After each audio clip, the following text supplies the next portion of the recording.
Bonjour les amis turfistes, c'est Simon. J'espère que vous allez bien, que vous êtes bien installés et que vous avez de quoi noter les infos, les tuyaux pour le quintet de ce jeudi. Ce jeudi, un bien beau quintet de plats comme on les aime, pas facile, mais pas injouable. Ce jeudi, on pourrait avoir une arrivée avec ouais, un bon mix de chevaux logiques et puis quelques outsiders intéressants. C'est ce qui me semble en tout cas être un scénario plausible et je vais vous expliquer pourquoi dans cette vidéo. Allez, on met le petit pouce sur la vidéo les amis turfistes et let's go pour cette étude. On verra bien sûr les tuyaux plus en détail à la fin de cette vidéo. Mais commençons, procédons. Véritable métronome dans les courses à condition. Le numéro 1, Indie Bride, reste sur une belle victoire à Toulouse. Alors elle possède moins de marge dans les handicaps que ce qu'elle a pu montrer évidemment dans les courses à condition. Quoique, il y a quelques lignes sympas, notamment une avec Abdancer, qui lui confère une chance régulière, tout simplement, à ce numéro 1. Peut-être plus pour les places vu son poids élevé. Une pouliche de 4 ans avec le 2 Aqua Augusta, eh bien oui, nous n'aurons que des femelles à étudier puisque cette course est réservée aux seules femelles. Alors on a des pouliches de 4 ans et des juments d'âge. Parmi les pouliches de 4 ans, le numéro 2 Aqua Augusta fait sa rentrée et débute en handicap. Ça soulève quelques questions. Alors, elle s'est montrée ultra performante en terrain lourd. La piste a quand même bien séché ces derniers jours. Est-ce que ça va lui plaire? Je ne pense pas. Bon, pour ce retour en compétition, je suis un peu dans le doute avec ce cheval, mais vous le savez probablement, un cheval dans son année de 3 ans qui finit par une victoire et qui est mis en pause, c'est souvent une belle orientation de carrière. Donc faut bien se garder de rayer ce numéro 2. Maintenant, je pense que d'autres chevaux sont plus recommandables, en tout cas pour aujourd'hui, c'est mon avis.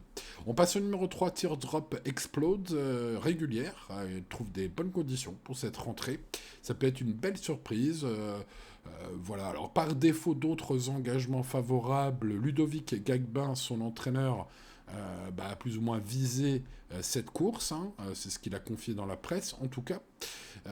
Voilà, à défaut d'autres engagements. Néanmoins, il fait rarement appel à Yoritz Mendizabal sans raison valable. Leur réussite ensemble est très très correcte. Leur taux de réussite. Donc voilà, probablement à Belcotte, ce numéro 3 mérite peut-être voilà, une mention pour un bout de ticket ou un champ réduit.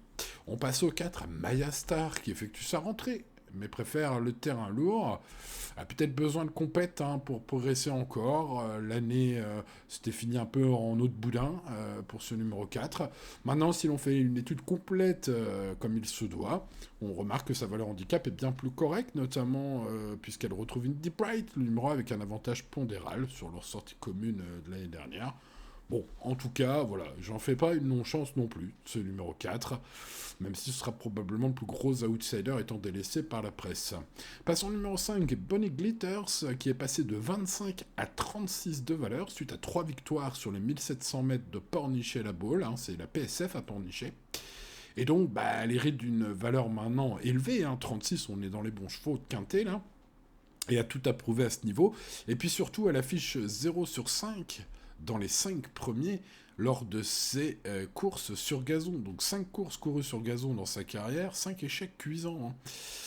Bon, alors c'est toujours un problème de ne pas garder les chevaux en super forme, comme c'est le cas de ce numéro 5. D'ailleurs, Christophe Soumillon, qui nous a fait plaisir, l'ami Christophe, avant-hier, en s'imposant avec ma base en or, est aux manettes, donc il est en forme aussi. Bref, si vous jouez les chevaux, les entourages en forme, ce numéro 5 sera votre cheval.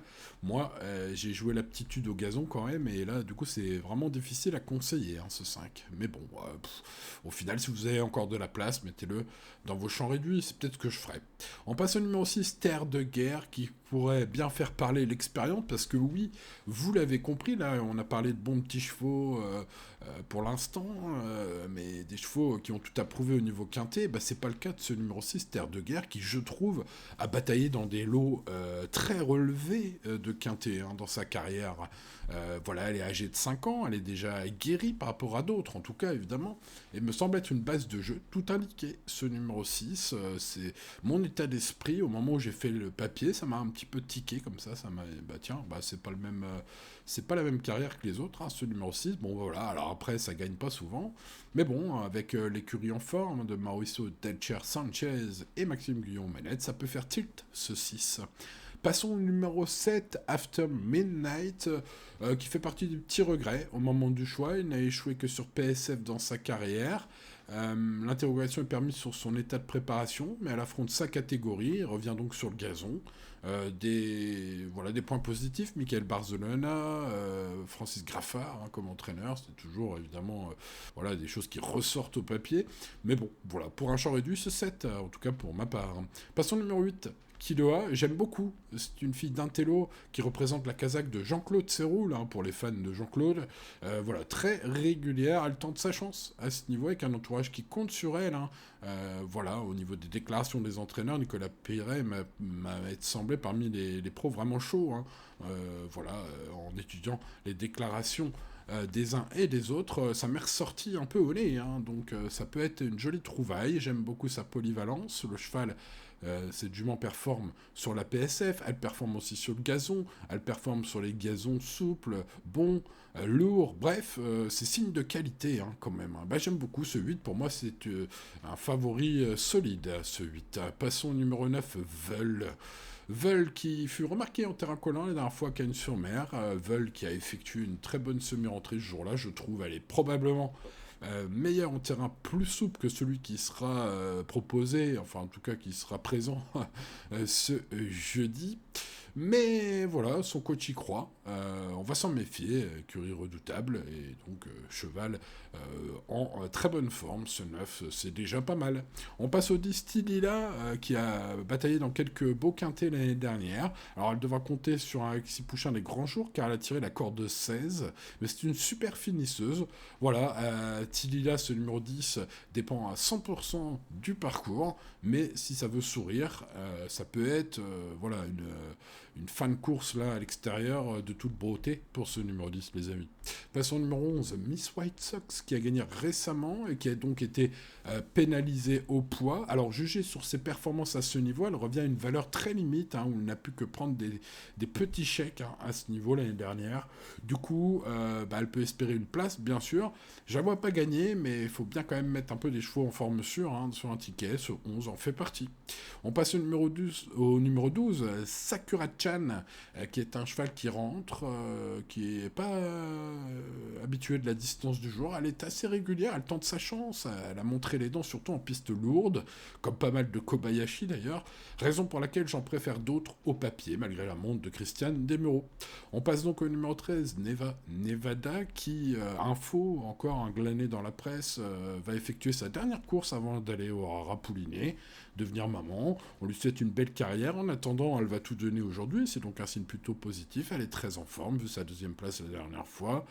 Je la préfère plus en piste plus souple que celle proposée aujourd'hui. Une place demeure possible. Elle va tout donner, ce 13, pour une petite surprise. On passe au numéro 14, la Diva d'Alben, qui rentre en piste ce jeudi avec un peu de travail selon Marcus Nigueux, même si elle n'est pas encore au top, selon l'entraîneur. Mais jugée sur sa statistique de 4 sur 4 dans les 5 premiers dans les quintés, donc 100% de réussite dans les 5 premiers en 4 quintés disputés. C'est donc une belle possibilité au papier strict, vu le lot. Mais je pense que le fait qu'elle fasse une rentrée refroidit beaucoup de turfistes. Ceci dit, vu que ça pourrait être la surprise du chef à plus de 20 contre 1 et qu'au papier strict c'est une chance, parmi quelques pouliches aux dents longues, ce numéro 14 me semble être un peu la sérénité dans un sens où on est sûr qu'elle est compétitive à ce niveau. Maintenant, elle n'est pas encore à 100% pour faire cette course de rentrée. Bon, allez, on pèse le pour, on pèse le contre. Ce 14, je tenterai ça en tocard du jour. Passons au 15, One Point, qui a brillé la dernière fois en terrain, en piste vraiment incroyable à Cagnes. Pour ce titre en février, la piste était vraiment collante, gluante, tout ce que vous voulez. Bon, alors elle n'aura pas ce terrain-là aujourd'hui, c'est sûr. Donc, bah, du coup, je ne suis pas sûr de la garder à Saint-Cloud aujourd'hui, hein, ce 15 One Point. Ouais, bon, j'en ai préféré d'autres, malgré, évidemment, son ultime course qui est bonne, hein.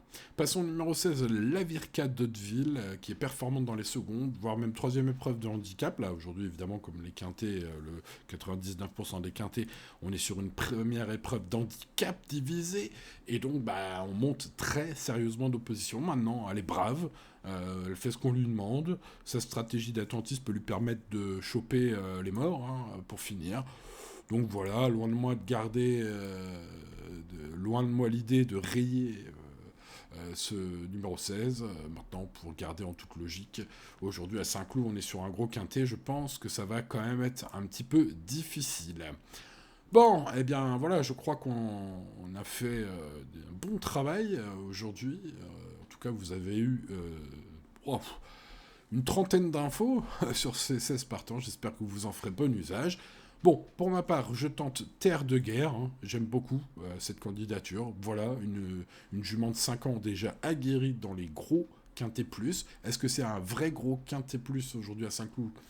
Bah, il y a quand même une opposition, je trouve, un peu moins forte que d'habitude. Pour ce 6, j'ai donc envie de garder cette jument très haut. C'est ma base en or. Ensuite, je vais garder Kiloa. Les bruits des pistes sont bons, vous l'avez compris. Je pense sur cette fille d'Intello qui représente la casette de Jean-Claude Séroul et qui sait tout faire déjà à son âge. PSF, piste lourde, bonne piste, bon gazon, bref, voilà, un cheval recommandable, il me semble. Ensuite, Tanton Veul, la redoutable écurie de Jérôme Régnier, évidemment, et puis la belle note en dernier lieu pour ce numéro 9, voilà, alors peut-être un peu plus recommandable en terrain souple. Si le terrain était prévu lourd aujourd'hui, j'aurais mis ce 9 probablement en base, en première base. Bon, là, dans le terrain-là, il y a un petit doute quand même qui persiste. Donc, voilà, se retrouve en mode choco du jour. C'est-à-dire pas si loin que cela. On va tenter quelque chose. J'ai essayé de trier les atouts et les inconvénients de la diva d'Alben. Vous l'avez compris, il y a du pour et il y a du contre. Le pour, ce sont ces stats magnifiques dans des gros quintés. Le contre, c'est qu'elle n'est pas annoncée à 100% par Marcus Nigueux, qui l'indique quand même en forme pour cette rentrée. Elle rentre, la diva d'Alben. Espérons qu'elle nous fasse chanter à l'arrivée à ce 14, parce que sa cote, en tout cas, sera très élevée. Bon, en tout cas, pour rester sur mes chevaux vraiment préférés, 6, 8 et 9 sont donc mes 3 chevaux, même si j'aurais préféré un terrain plus souple pour le 9. Le terrain moins souple aujourd'hui que cet hiver va avantager le 6 et le 8. Donc voilà, 6, 8, 9, tout bien pesé, sont mes 3 chevaux préférés. Ensuite, gros coup de poker avec le 14. Le 1, ça me paraît logique, vu sa forme de garder assez haut. Ensuite, le 10, Tilila a montré l'année dernière des belles fins de course à ce niveau. Le 11, Miss White Sock est au top, au summum de son art, monte de catégorie, mais attention à ce numéro 11. Ensuite, le 3, Teardrop Explode. Peut-être le couple Gadbin-Mendizabal, ça m'a un peu influencé, vu leur réussite ensemble. Et puis, les regrets sont pas si nombreux que cela. Voilà, pour des champs réduits, je vais mettre évidemment l'écurie Graffard avec le set After Midnight. Et puis pour la grande forme, les limites inconnues, peut-être le 5 Bonnie Glitters, avec la forme de Christophe Soumillon aussi. Si je pars du 6, du 8 et du 9 et que j'arrive à trouver une quatrième base là-dedans, je mettrai aussi le 5 dans mes champs réduits. Voilà, les amis turfistes, pour le quintet de ce jeudi à Saint-Cloud. Il ne me reste plus qu'à vous souhaiter bonne chance. Si vous la tentez, restez bien sûr toujours raisonnable. L'indice de confiance est de 5 sur 10. Il est là pour vous aiguiller, notamment à établir vos mises pour respecter votre budget. Bien sûr, les amis, restez raisonnables, c'est très important. Et puis, ce qui est très important aussi, et c'est gratuit, n'oubliez pas de mettre le pouce sur cette vidéo, de vous abonner à la chaîne, d'activer la cloche sur YouTube pour ne rien manquer. Et voilà, cette vidéo touche à sa fin, les amis turfistes. Il est temps pour moi de vous dire à demain pour de nouvelles aventures. C'était Simon. Ciao, ciao.